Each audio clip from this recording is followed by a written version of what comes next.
sebagaimana ajaran di dalam Injil tadi, khotbah di bukit menurut versi dari Santo Matius, penulis Injil. Kalau zaman dahulu mata ganti mata, gigi ganti gigi, justru pada ajaran Tuhan yang mengatakan, bila ditampar pipimu, yang sebelah kanan berikanlah sebelah kiri, yang menginginkan bajumu, berikanlah jubahmu. Kalau ada orang menginginkan berjalan 1 mil, maka harus berjalan 2 mil. Bahkan kalau ada yang meminta atau meminjam, jangan menolak. Artinya apa? Dalam kehidupan ini hendaknya kita berbuat baik kepada siapapun juga, sekalipun musuh dalam kehidupan kita. Mari saudara-saudari, kita melepaskan dari keinginan hawa nafsu kedagingan dan keinginan jahat dalam kehidupan kita. Justru kita mari berupaya untuk memberikan apa yang terbaik pada Tuhan dan pada sesama dalam kehidupan ini, bahkan bebaskan diri dari kelemahan dan dosa, sehingga sungguh hidup kita berkenan pada Tuhan. Ku hendak melangkah ke altar Allah, penolong hidupku. Belalah perkaraku Tuhan, dan berikan keadilan-Mu. Kau tempat hamba-Mu mengeluh, pengungsian yang aman teduh. Ku hendak melangkah ke altar Allah, penolong hidupku. Dalam nama Bapa dan Putra dan Roh Kudus. Amin. Rahmat Tuhan kita Yesus Kristus, cinta kasih Allah dalam persekutuan dengan Roh Kudus bersamamu Dan bersama rohmu. akan merayakan Ekaristi pada pagi hari ini dengan intensi dan bersama dengan seluruh gereja mengadakan peringatan wajib Santo Antonius dari Padua, seorang imam dan pujangga gereja yang hidup tahun 1195 sampai 1231. Dan Antonius dari Padua ini biasanya sebagai pelindung untuk penemu barang-barang yang hilang. Mari saudara-saudari, dengan seluruh permohonan dan intensi kita mempersiapkan diri untuk perayaan Ekaristi ini. Mari kita mempersiapkan diri untuk ibadah perayaan Ekaristi kita dengan seluruh permohonan dan intensi kita. Mari mengakui kekurangan dan kelemahan kita. Saya mengaku kepada Allah yang Maha Kuasa dan kepada saudara sekalian bahwa saya telah berdosa dengan pikiran dan perkataan, dengan perbuatan dan kelalaian. Saya berdosa, saya sungguh berdosa. Oleh sebab itu saya mohon kepada Santa Perawan Maria, kepada para malaikat dan orang kudus, dan kepada saudara sekalian, supaya mendoakan saya pada Allah Tuhan kita. Semoga Allah yang Maha Kuasa mengasihani kita, mengampuni dosa kita, dan menghantar kita ke hidup yang kekal. Amin. Marilah berdoa. Allah Bapa yang Maha Kuasa dan kekal, Santo Antonius pengkhotbah yang ulung itu, Kau jadikan penolong dalam keperluan umat-Mu. Semoga berkat doa dan bantuannya di hadapan-Mu, kami Kau topang dalam segala perjuangan, guna menjalankan ajaran hidup Kristen. Demi Yesus Kristus, Putra-Mu Tuhan dan pengantara kami, hidup dan berkuasa bersama Dikau dalam persekutuan dengan Roh Kudus, Allah sepanjang segala masa. Amin. Bacaan dari kitab pertama Raja-Raja. Nabot seorang Yisrael mempunyai kebun anggur di Yisrael di samping istana Ahab, Raja Samaria. Berkatalah Ahab kepada Nabot, "Berikanlah kepadaku kebun anggurmu itu, supaya kujadikan kebun sayur, sebab letaknya dekat rumahku. Sebagai gantinya akan kuberikan kebun anggur yang lebih baik, atau jika engkau lebih suka, akan kubayar harga kebun itu dengan uang." Jawab Nabot kepada Ahab, "Semoga Tuhan mencegah aku memberikan milik pusaka leluhurku kepadamu." Lalu masuklah Ahab ke dalam istananya dengan kesal hati. Ia gusar karena perkataan Nabot orang Yisrael itu, "Aku tak akan memberikan milik pusaka leluhurku kepadamu."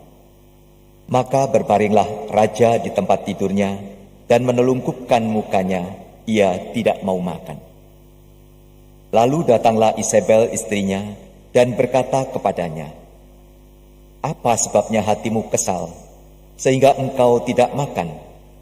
Jawab Ahab kepadanya, "Sebab aku telah berkata kepada Nabot orang Yisrael itu, berikanlah kepadaku kebun anggurmu dengan bayaran uang, atau jika engkau lebih suka, aku akan memberikan kepadamu kebun anggur sebagai gantinya." Tetapi sahutnya, "Tidak akan kuberikan kepadamu kebun anggur itu." Kata Isabel istrinya kepadanya, "Bukankah engkau yang menjadi raja atas Israel? Bangunlah, makanlah, dan biarlah hatimu gembira. Aku akan memberikan kepadamu kebun anggur Nabot orang Yisrael itu." Isabel lalu menulis surat atas nama Ahab, memeteraikannya dengan meterai raja, lalu mengirim surat itu kepada tua-tua dan pemuka-pemuka yang diam sekota dengan Nabot. Dalam surat itu ditulisnya demikian, "Maklumkanlah puasa dan suruhlah Nabot duduk paling depan di antara rakyat. Suruh jugalah 2 orang dursila duduk menghadapinya, dan mereka harus naik saksi terhadap dia dengan mengatakan, 'Engkau telah mengutuk Allah dan Raja.' Sesudah itu, bawalah dia keluar dan lemparilah dia dengan batu sampai mati." Para tua-tua dan pemuka yang tinggal sekota dengan Nabot melakukan seperti yang diperintahkan Isabel kepada mereka. Mereka memaklumkan puasa dan menyuruh Nabot duduk paling depan di antara rakyat.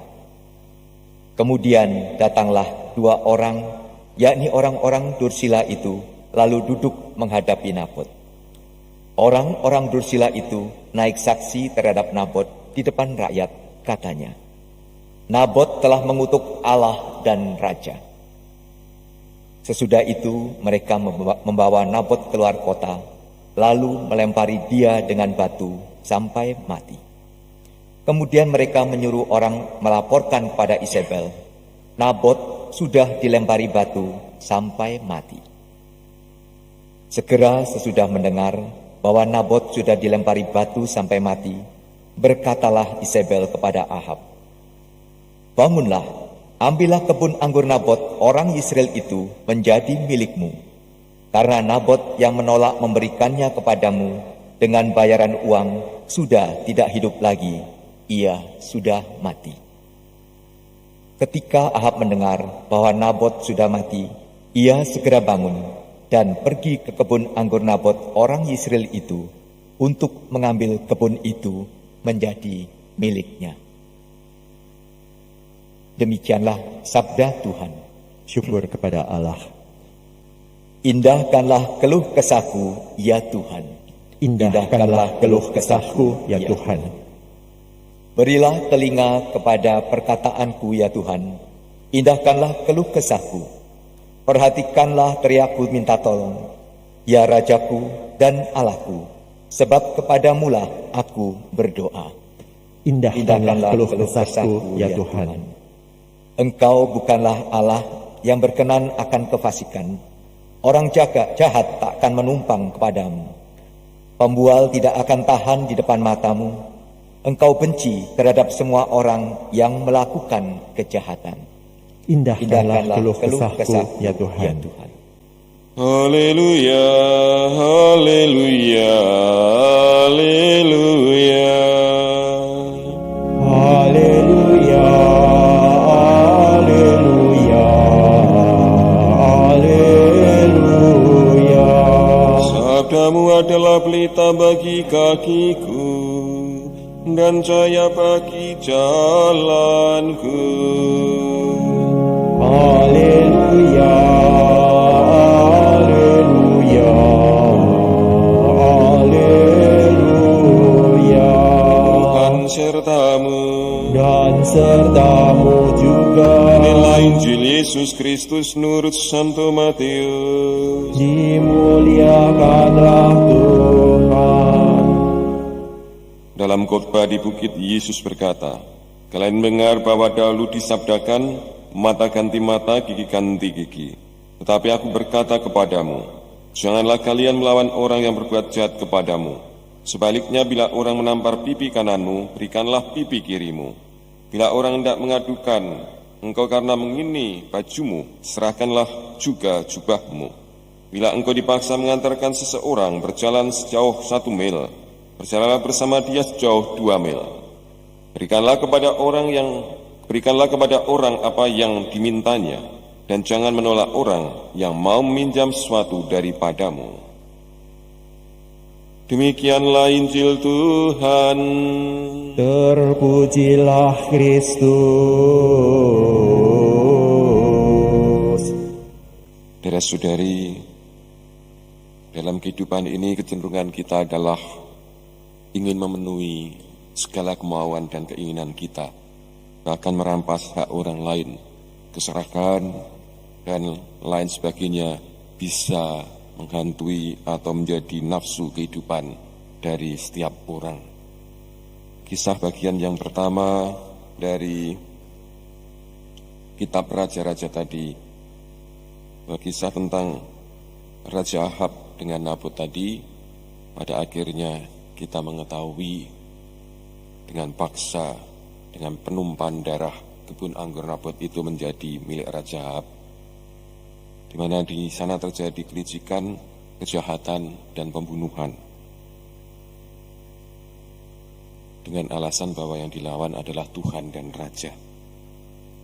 Semoga ini menjadi pembelajaran kita sebagai orang beriman, tidak menginginkan apapun juga dari orang lain, dari sesamanya, karena kelicikan bahkan ada kejahatan sampai dengan pembunuhan.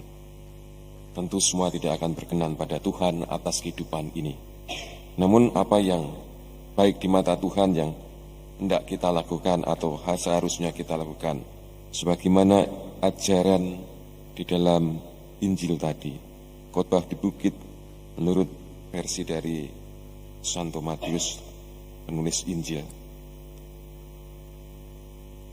Kalau zaman dahulu mata ganti mata, gigi ganti gigi, justru pada ajaran Tuhan yang mengatakan, bila ditampar pipimu, yang sebelah kanan berikanlah sebelah kiri.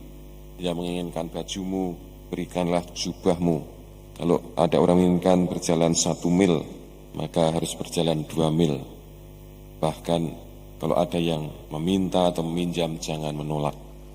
Artinya apa? Dalam kehidupan ini hendaknya kita berbuat baik kepada siapapun juga, sekalipun musuh dalam kehidupan kita.